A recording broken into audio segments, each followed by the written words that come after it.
Did you know that grizzly bears, also known as Ursus arctos horribilis, can hibernate for up to 7 months a year? Oh, but then again, given the chance, I think a lot of people would do that too.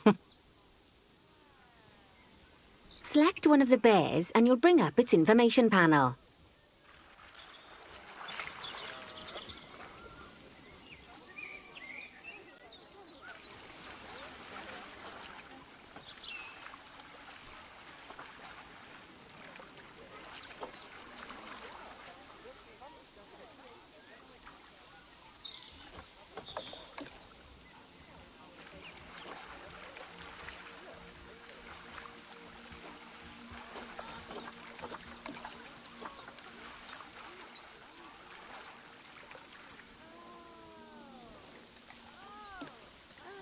This is where you can find out all kinds of information about your animal.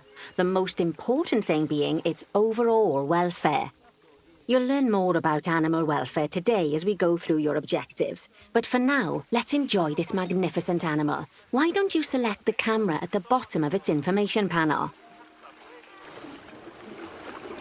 See now, this is a fantastic way to get a close look at your animals. You can also get this view of an animal by simply double-clicking on it.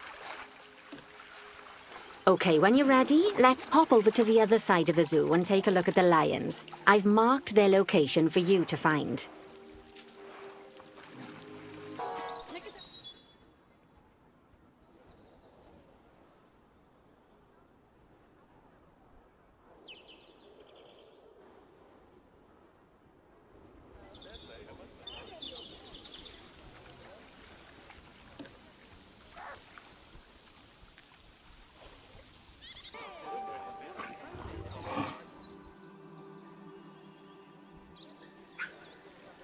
As you can see, it's a lovely space for animals, but it's missing a certain something.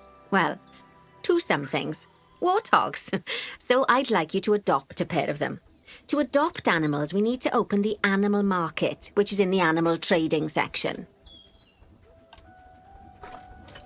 There we are, a pair of perfectly splendid warthogs for our zoo. Just click on them and select Adopt from the side menu. Normally the animal exchange would be full of animals, but I've emptied out the market while you learn how it works. The last thing I need is you accidentally ordering a dozen elephants.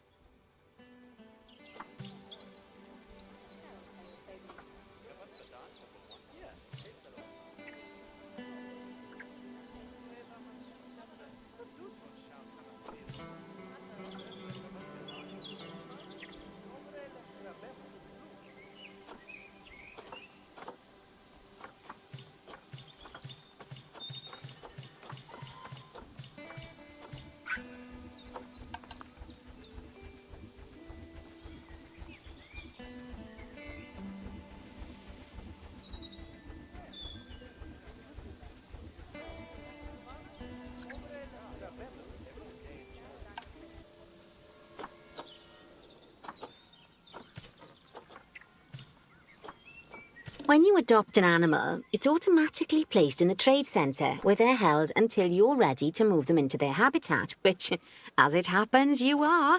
So how about you move them into their new home?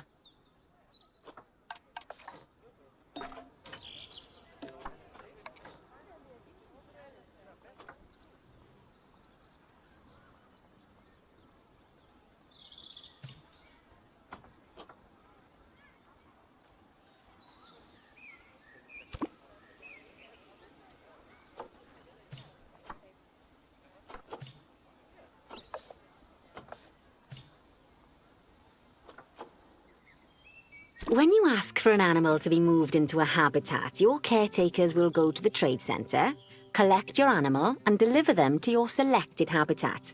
I've marked the trade centre's location, so let's go and watch the caretakers in action.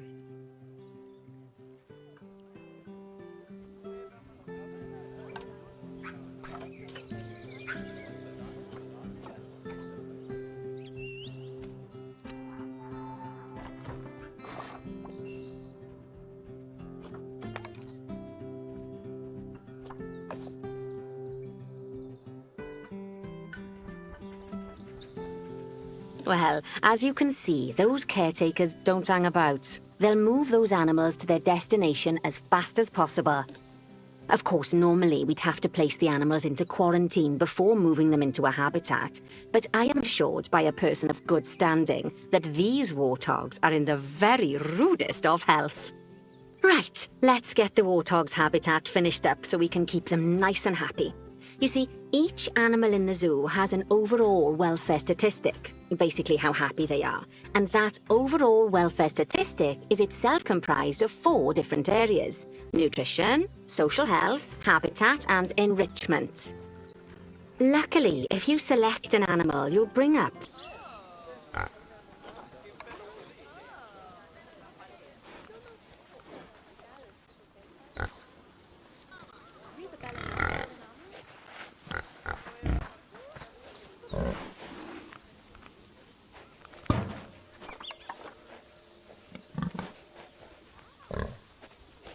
animals also require stimulation to keep them happy. Let's add a lovely mud bath for the warthogs to roll around in. That bath will count towards their enrichment welfare, specifically their toy enrichment welfare.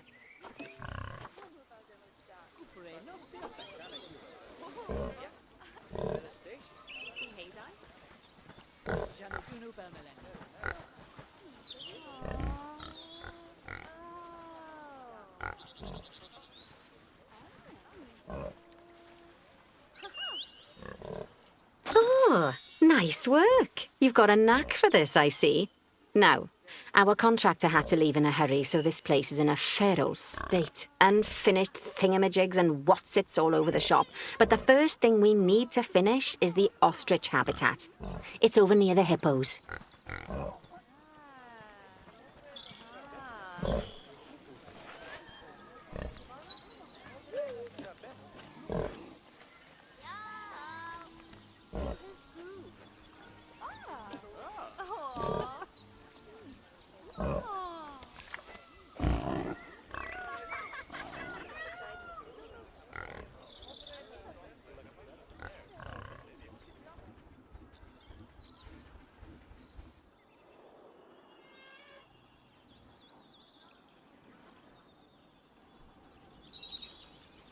Oh, before we actually start building our ostrich habitat, let's pause the game. Just click the pause button in the bottom right corner.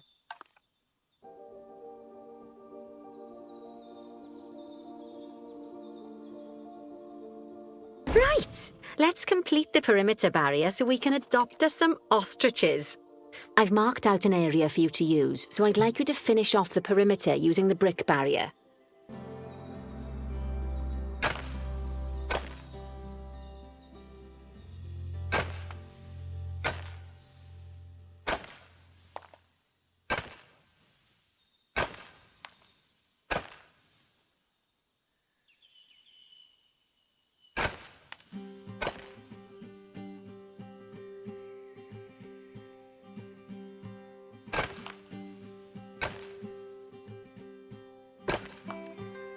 Good work!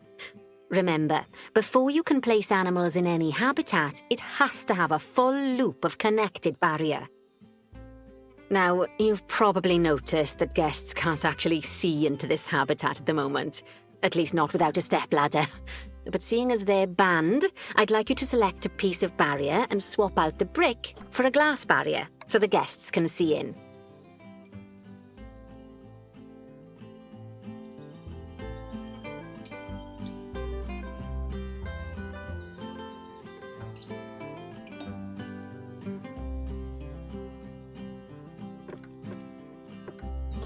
There we go. Adding in more windows gives guests even more opportunities to see the animals in a habitat. It's always best to make sure the guests can get a good view into a habitat from the path they're walking on, because it makes them happy, and because this would be a pretty terrible zoo if they couldn't. The last thing we need to do is to add a donation box. You see, when guests enjoy the view of an animal, they'll make a donation.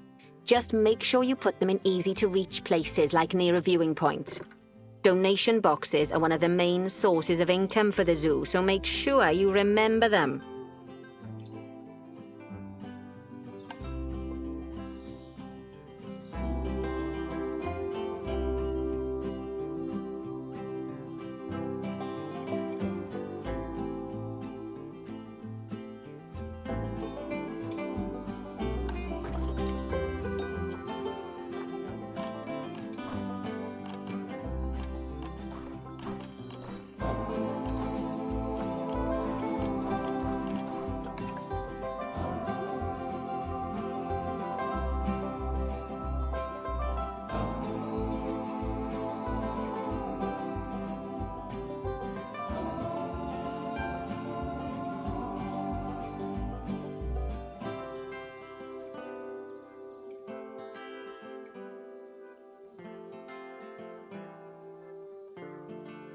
Now, before we adopt our ostriches, you should click the play button. After all, if the game's paused, then so are our caretakers, which will make it a bit tricky for them to deliver the ostriches, eh?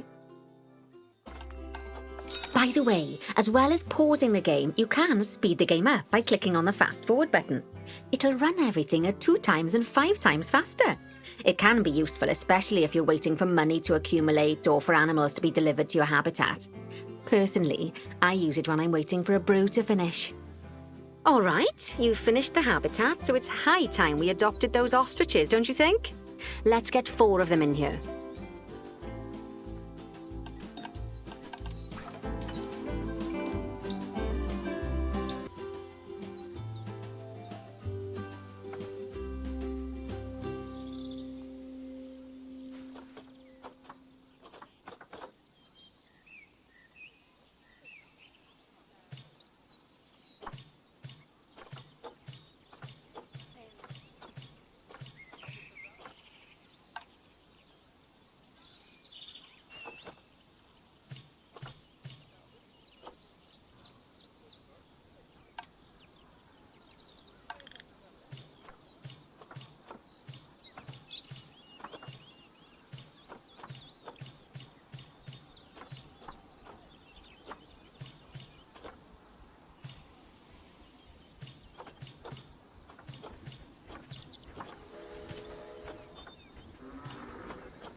While we wait for them to be collected by the caretakers and brought to the habitat, you should get it ready for them. Add a suitable feeding station, water station, and an appropriate food enrichment item. It's often best to place things like enrichments and feeding stations near to the habitat perimeter, so guests can get a really good view of the animals.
Oh, good to see the ostriches have somewhere they can really stretch their legs. Did you know they can actually run at 43 miles per hour? Oh, heaven forbid they ever escape. The speed camera fines alone would bankrupt us. Well, Bernie certainly seems impressed. Did he do his speed camera joke? Every time we get an ostrich. So, now we've made the ostriches' lives a bit better, let's do the same for the keepers, shall we? To make it easier for the keepers to feed the ostriches and hippos, we should build a new keeper hut. Keeper huts are where the keepers prepare the food for animals, so they should be placed near to the habitats to make sure the keepers don't waste their time walking when they should be looking after the animals.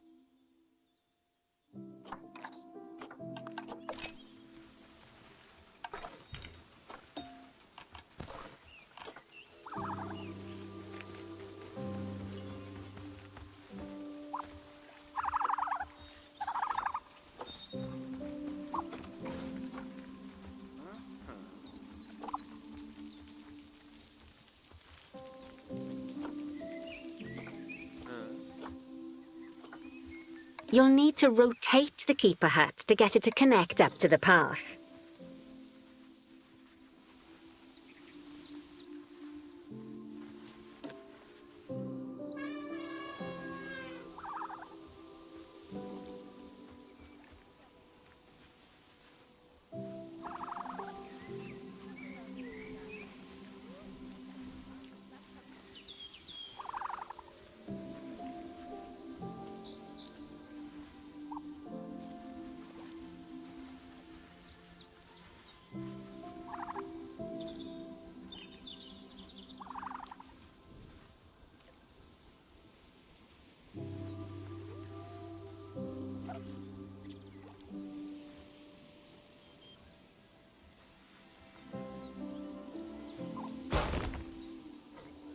This keeper hut only has space for one keeper, but the larger keeper hut can allow multiple keepers to prepare food at the same time. Oh, but bear in mind that keeper huts and other staff facilities shouldn't be placed near to areas where there are lots of guests.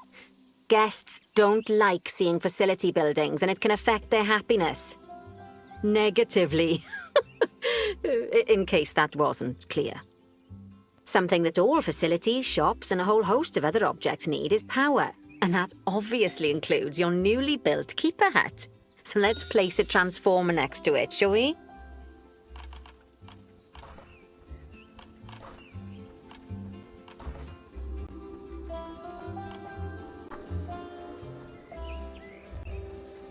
Now, the reason everything has gone blue is because you're using the power heat map. This map allows you to see what is and what isn't powered in your zoo. So, once you've placed your transformer, you can click in the bottom left to turn the heat map off.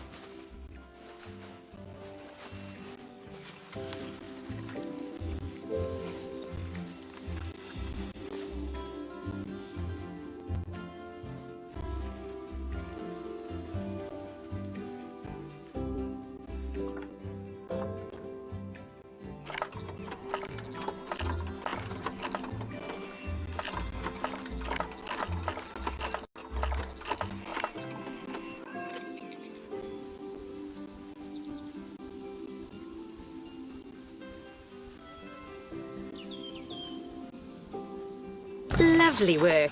Now the keepers can start using the hut to prepare food, and thanks to where you've put it, they won't need to walk very far to deliver it to the ostriches and hippos.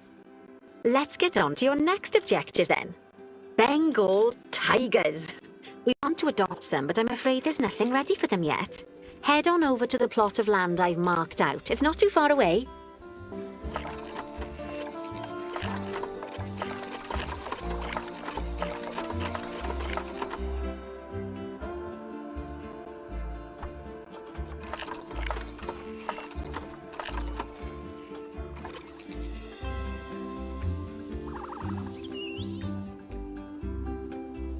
Righty, your next job is to build a habitat from scratch. And concrete and glass, I expect. So go ahead and build it. Just make sure that the habitat includes that big hole we've dug. Oh, And don't forget to add a habitat gate to the barrier. Oh, and make sure the guests will be able to see the tigers.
Now, Bernie takes safety very seriously at his zoos, so we should probably make sure those tigers can't jump out of their habitat, don't you think? The way we'll do it is by changing the height of the habitat's barrier. Okay then, you should start by double-clicking the habitat barrier, which will take you into barrier editing mode. Great, now highlight the entire perimeter of the habitat. You can do that by clicking and dragging the barrier selection tool.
Now you've got all of the perimeter selected, you can increase the height of it by clicking and dragging the barrier height tool upwards. You want to make sure it reaches a height of at least 3.7 meters.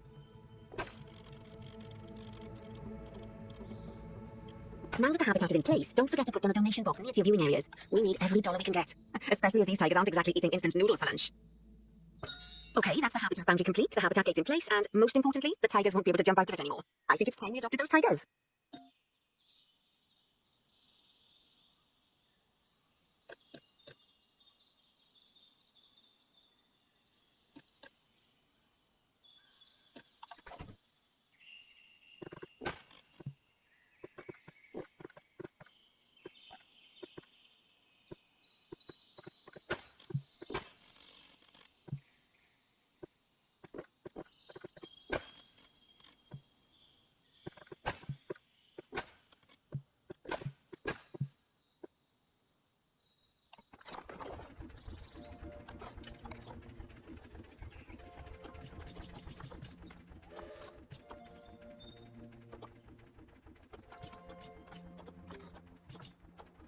Whilst our trusty caretakers collect and deliver the tigers, let's take a look at preparing a habitat for their arrival. We'll start with the basics. Add a suitable feeding station for them.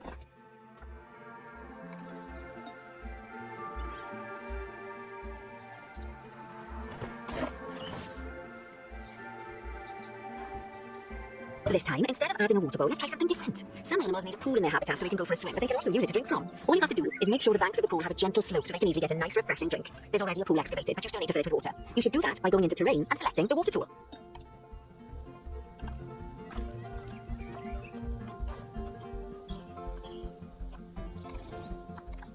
Yes, that will do nicely. Of course, just like the warthogs and ostriches, these tigers will also need some enrichment. Why don't you add some suitable toy and food enrichment items into their habitats?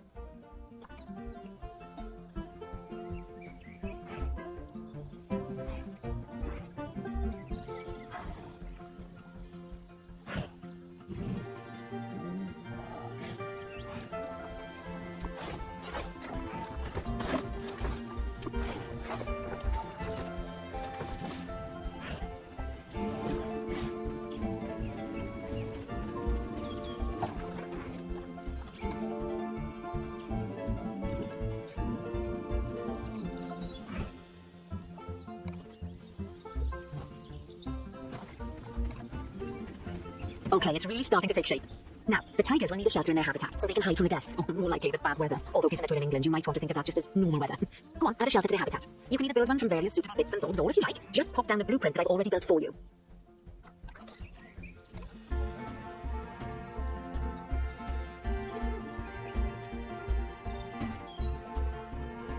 Oh, poor Dabs. I'm sure it can't escape your attention that the tigers look a bit miffed. That's because they aren't too keen on the type of terrain in their habitat. Select a tiger and bring up its information panel.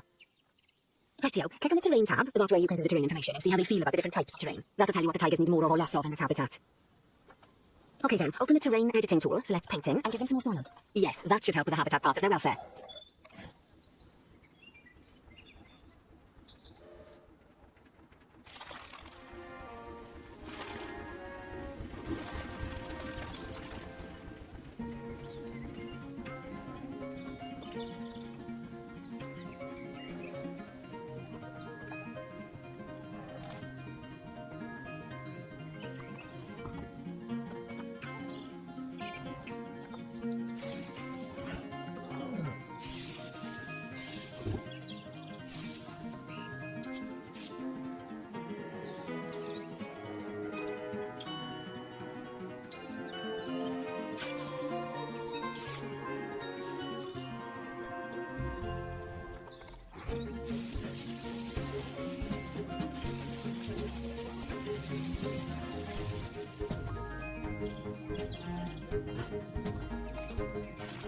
Right then, all animals need plants and trees from their own biome or continent. You know, deserts, savannas, or Asia, Europe, that sort of thing. It looks like these tigers need a few more plants in their habitat.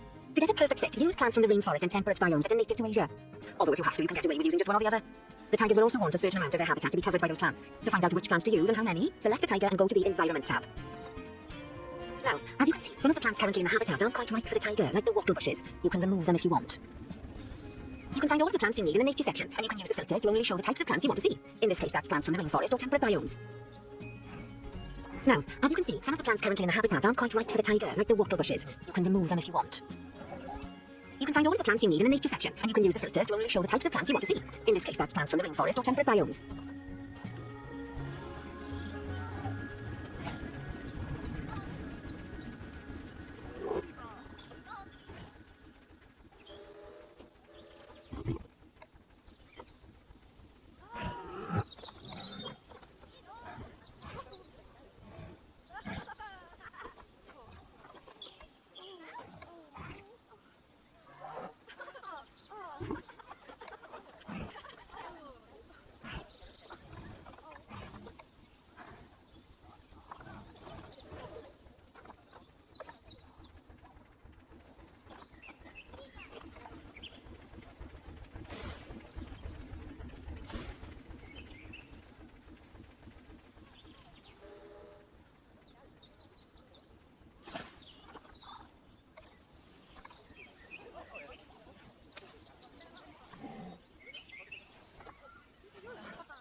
They say that good fences make good neighbors. I guess that's doubly true when one of the neighbors is a Bengal tiger.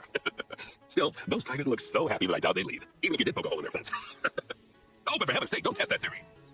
Right, let's head over to the Indian peafowls. We've been told that we need to improve their social welfare. You did poke a hole in their fence. Oh, but for heaven's sake, don't test that theory. Right, let's head over to the Indian peafowls. I've been told that we need to improve their social welfare.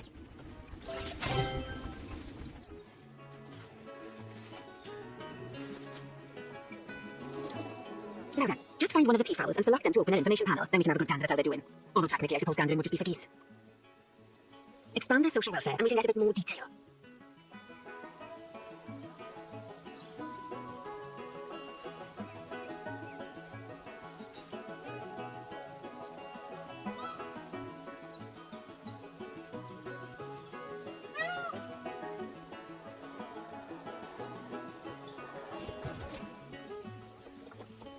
Right, as you can see, the peafowls need their population to be larger. To solve this little problem, you'll need to adopt 3 more female peafowls. Off you pop to the animal market then.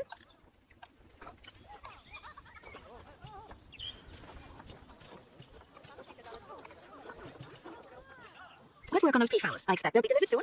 But sadly, it sounds like our snow leopard is a bit grumpy. Let's head over there and see what's wrong with her.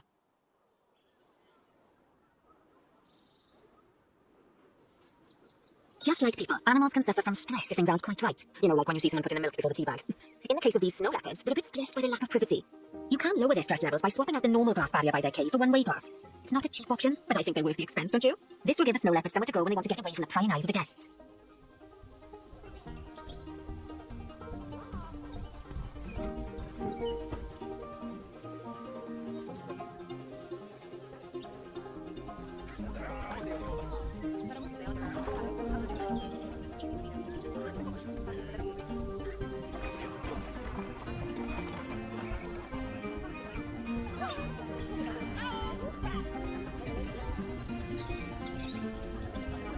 Of course, when an animal isn't in its natural biome, it's probably going to be too hot or too cold. Unsurprisingly for the snow leopards, it's too hot. Even with the terrible British weather, you should help cool it down by adding some coolers to their habitat. But let's start by opening up the temperature heat map and having a look-see at the temperature in the leopard's habitat. As you can see, we already have one cooler in there. Let's pop some more down and get as much of the habitat as chilly as we can. Luckily for us, this habitat already has power, but you'll need to make sure of that in the future. Just so you know, if any part of a habitat is powered, then the whole habitat will be powered.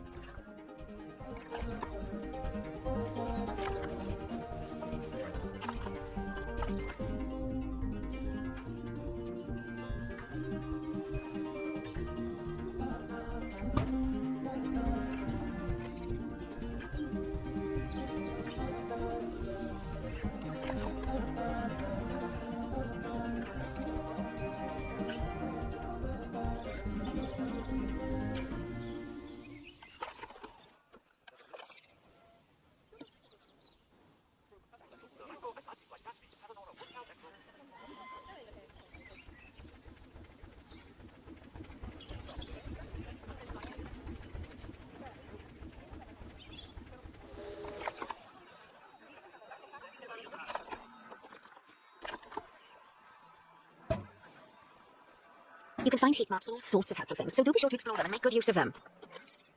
It'll take a little while for the temperature to adjust once you've added coolers or heaters, but now we've got the coolers in, we can address the leopard's terrain welfare. You see, what the leopards really want in here is snow and rock, so let's make that happen.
that should give you a pretty good understanding of how to make animals happy. So I'd like you to go and check on all the other animals in the zoo and fix up any issues with their habitats. That'll increase the average welfare of the animals across the whole zoo. And that average welfare is a very important statistic. Now, to quickly see how all your animals are doing in the zoo, you should go into zoo management and then into the animals section.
Not bad. Not bad at all. I think it's fair to say that you've passed the first part of your training with flying colours. There's still lots more to learn, but we'll have to head to another one of Bernie's zoos for that. If you want to grab your passport, we'll head off, shall we? Sounds like you've got the whole zoo purring away nicely. Well, purring, grunting, screaming, booming, all the appropriate noises. I guess I was right to hire you, huh? Don't tell her I told you, but Nancy wasn't sure you'd even last the morning. So we're happy this is working out. And Nancy owes me a foxy copy. As strange as it seems, considering we just met, when I look at you, I feel like you're the child I never had. After the one I did have, obviously. But you see, zookeeping's not for my daughter. And don't get me wrong, Emma absolutely loves animals, but she set her sights somewhat higher. Wants to save the entire planet. I'll just settle for saving a couple of species, and maybe having a type of frog named after me.